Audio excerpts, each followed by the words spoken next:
മഹാവിപ്ലവകാരി V എസിന്റെ ഓർമ്മകളിലേക്ക് പ്രിയപ്പെട്ട പ്രേക്ഷകരെ ഒരിക്കൽ കൂടി കൂട്ടുകയാണ്. പാലക്കാട് മലമ്പുഴയിൽ വി എസ് അച്യുതാനന്ദൻ അനുസ്മരണം സംഘടിപ്പിച്ചു.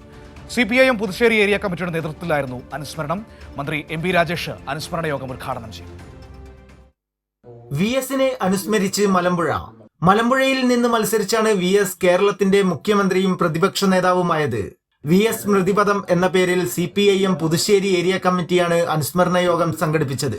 മന്ത്രി MP രാജേഷ് അനുസ്മരണ യോഗം ഉദ്ഘാടനം ചെയ്തു.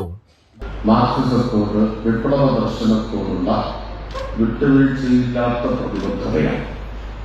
അതാണ് വി എസ് എല്ലാ കാലത്തും നിർദ്ദേശിച്ചത്. വി എസിനെ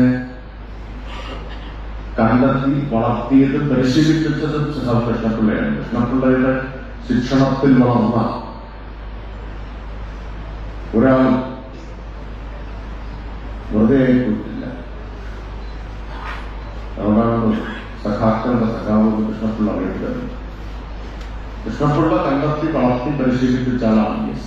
CPIM ജില്ലാ കമ്മിറ്റി അംഗം S സുഭാഷ് ചന്ദ്രബോസ് അധ്യക്ഷനായ ചടങ്ങിൽ ഏരിയ സെക്രട്ടറി നിതിൻ കണിച്ചേരി സ്വാഗതം പറഞ്ഞു.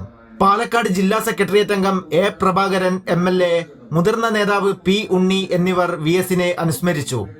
കൈരളി ന്യൂസ്, പാലക്കാട്.